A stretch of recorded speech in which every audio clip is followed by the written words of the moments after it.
রাজশাহীতে হিন্দু সম্প্রদায়ের বৃহত্তম ধর্মীয় উৎসব দুর্গাপূজা উপলক্ষে প্রতিমা তৈরিতে শিল্পীরা বর্তমানে তাদের তুলির শেষ আঁচড় দিচ্ছেন। 28শে সেপ্টেম্বর হচ্ছে ষষ্ঠমী এবং 29শে সেপ্টেম্বর নবমী এবং দশমী। আমাদের দশমী শেষ হচ্ছে 2 তারিখে দশমী শেষ হচ্ছে।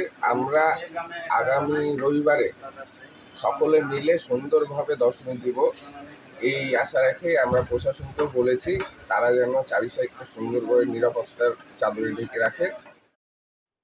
উৎসবমুখর পরিবেশে পূজা উদযাপনের জন্য আয়োজকরা সব ধরনের প্রস্তুতি গ্রহণ করেছেন এবং প্রশাসনের পক্ষ থেকে পর্যাপ্ত নিরাপত্তা ব্যবস্থা নেওয়া হয়েছে। এবছর রাজশাহী মহানগরীতে ৮০টি এবং জেলার ৯টি উপজেলায় ৩৭৪টি মণ্ডপ সহ মোট ৪৫৪টি মণ্ডপে দুর্গাপূজার প্রস্তুতি চলছে। প্রতিমা তৈরির কাজ প্রায় শেষ পর্যায়ে এবং এখন সেগুলোকে রঙিন সাজে সজ্জিত করা হচ্ছে। মন্দিরগুলোকেও দৃষ্টিনন্দন প্যান্ডেল, তোরণ ও আলোকসজ্জায় সাজানো হচ্ছে। প্রশাসনের পক্ষ থেকে প্রতিমা তৈরির কারখানাগুলোতে পুলিশ এবং মন্দিরগুলোতে আনসার সদস্য মোতায়েন করা হয়েছে। র্যাপিড অ্যাকশন ব্যাটালিয়ন র্যাবের পক্ষ থেকেও ৩ স্তরের নিরাপত্তা ব্যবস্থা গ্রহণ করা হয়েছে। পূজার মূল পর্ব শুরু হবে আগামী ২৮ সেপ্টেম্বর রবিবার ষষ্ঠী পূজার মধ্য দিয়ে এবং ৫ দিন ব্যাপী এই উৎসব চলবে। ২ অক্টোবর বৃহস্পতিবার বিজয়া দশমীর দিনে প্রতিমা বিসর্জন। সবাইকে শারদীয় শুভেচ্ছা। আমি পার্থপাল চৌধুরী, সভাপতি রাজশাহী ধর্মসভা।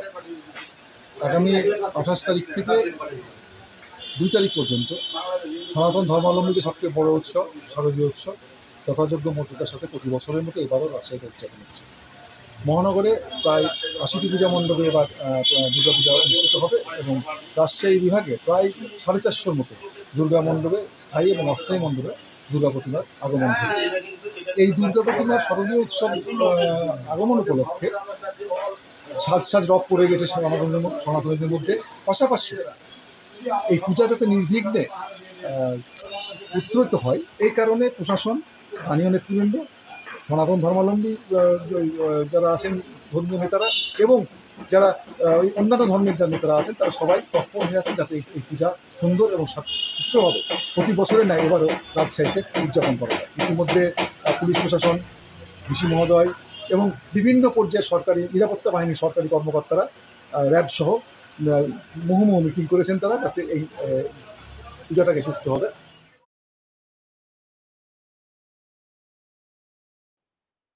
পুরোহিতদের মতে এই বছর দেবী দুর্গার আগমন ঘটবে গজে, হাতি এবং তিনি গমন করবেন দোলায়, পালকিতে।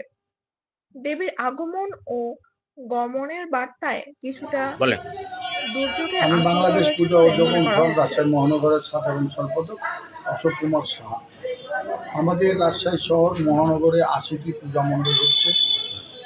এই সমস্ত পূজা মণ্ডপ এর পুজো যেখানে ৫ জায়গায় তৈরি হচ্ছে, আর ১ মাস আগে থেকে নিরাপদ বাহিনী, আর্মি, র্যাব, বিজিবি, পুলিশ সবাই এগুলোতে দেখাশোনা করে। নিরাপত্তা খুব সুন্দর আমাদের এবং আনসার বাহিনী ২৪ তারিখ থেকে দিয়ে দেওয়া হয়েছে সব মণ্ডপে। আমাদের পুলিশ কমিশনার সাহেবের সাথে মিটিং হয়েছে, আনসারের হেডকোয়ার্টারে মিটিং হয়েছে, র্যাবের হেডকোয়ার্টারে মিটিং হয়েছে।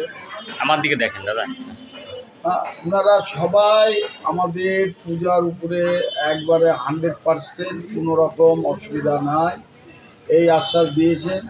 আর আমাদের রাজশাহী মহানগরে এমনও পূজার সময় কোনো রকম অনেক দিন যাবৎ আমরা কোনো গণ্ডগোল ঝামেলা আমরা দেখিনি। হিন্দু, বৌদ্ধ, খ্রিস্টান, মুসলিম আমরা সবাই মিলে একসাথে এক কাঁধে আমরা পুজো, ঈদ সব করে আসি। আমাদের এখানে আইন শৃঙ্খলা বাহিনী খুব সুন্দর।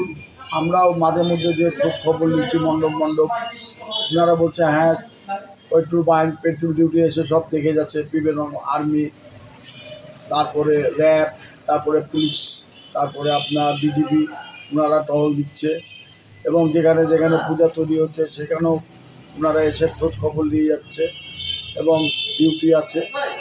আইন শৃঙ্খলার দিক দিয়ে আমরা খুব ভালো আশ্বাস পেয়েছি। আমাদের আশা করি এরকমই আইন শৃঙ্খলা বাহিনী সারা বাংলাদেশে আমাদের যেন এই যে শারদীয় দুর্গা উৎসব, বাঙালির সবচেয়ে বড় উৎসব সনাতনদের, এটা যেন আমরা সারা বাংলাদেশে শুনতে পাই যে এবার পূজাটা খুব সুস্থ ভালোভাবে হয়। এটাই আমরা সারা বাংলাদেশের হিন্দু সম্প্রদায় আমরা এই উপদেষ্টার কাছে, আমরা স্বরাষ্ট্র উপদেষ্টার কাছে আমরা আহ্বান জানাচ্ছি উনার যেন আমাদের। আপনারা ইতিমধ্যে কোনো সংশয় পাচ্ছেন কিনা যে পূজায় কোনো কিছু পূজাতে কোনো সমস্যা আমাদের রাজশাহী শহরে হয় নাই, বা জেলা থেকেও শুনিনি, কোনো জায়গা থেকে আমাদের কোনো ইনফরমেশন নাই যে কোনো জায়গায় পূজা এখন পর্যন্ত কোনো অঘটন বা কিছু ঘটেছে। এটা আমরা শেষ পর্যন্ত কোনো নিরাপত্তা এরকমই থাকবে কিনা এরকম একবারে 100% প্রশাসন বলেছে যে দশমী পর্যন্ত আপনাদের পূজা ডুবানো পর্যন্ত আমরা একবারে কড়া নিরাপত্তা, দশমীর দিনটা আরও বেশি নিরাপত্তা থাকবে। আচ্ছা, কবে কি হচ্ছে পূজার, কবে থেকে উঠবে, কবে থেকে কি শেষ হবে? পঞ্চমী ষষ্ঠী থানে উঠবে, ষষ্ঠী পূজায় থানে উঠবে, সপ্তমী সোমবার 29 তারিখ, 30 তারিখ অষ্টমী, 1 তারিখ। দাদা আমার দিকে একটু দেখেন, কন্টেস্টেন অন্যদিকে চলে যাচ্ছে, আপনার আকাশের দিকে। আচ্ছা, নবমী হলো বুধবার, দশমী হলো বৃহস্পতিবার। আচ্ছা, একটু তারিখটা বলে আবার আবার শুরু বলে। 28 তারিখে ষষ্ঠী, 29 তারিখে সপ্তমী, 30 তারিখে অষ্টমী সন্ধি পূজা, 1 তারিখে নবমী, 10 তারিখে দশমী মায়ের বিসর্জন। মানে এখন পর্যন্ত আপনারা কোনো যা ইনফরমেশন আছে ভালোই চলছে?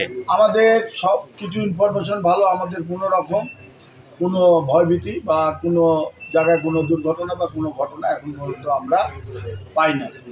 আচ্ছা, যদি পান তাহলে তাৎক্ষণিক কি ব্যবস্থা নিতে বলেছে আপনার প্রশাসন?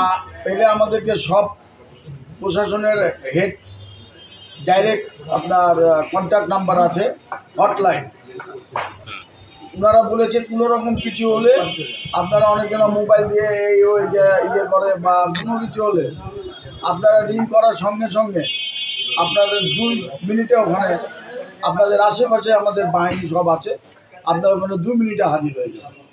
এবং ওনারা সপ্তমীর দিন বা ষষ্ঠীর দিন থেকে সব হটলাইন ওনারা বলেছে, সব প্রশাসনের হটলাইন প্রত্যেকটা মণ্ডপে তারা কম্পিউটার করে তারা একটা নেম প্লেট লাগিয়ে দিয়ে যাবে যে আমাদের কাছে থাকলে, আমরা যেহেতু মহানগরের নেতা আমরা কখন থাকবো কোথায়, কিন্তু আমরা মিটিংয়ে বলেছি যে সব মণ্ডপে যদি আপনারা আপনাদের হটলাইনগুলো বা প্রয়োজনীয় নাম্বারগুলো দিয়ে দেন তাহলে ওখান থেকে দেন আপনাদেরকে খবর দিতে পারবে।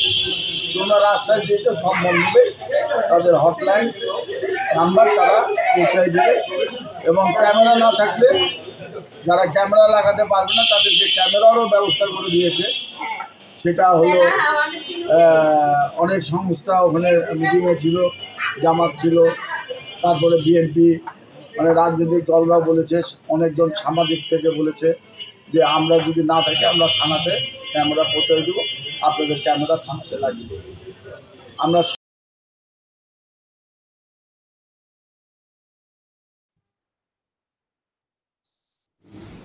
দৈনিক ভোরের সময়, রাজশাহী।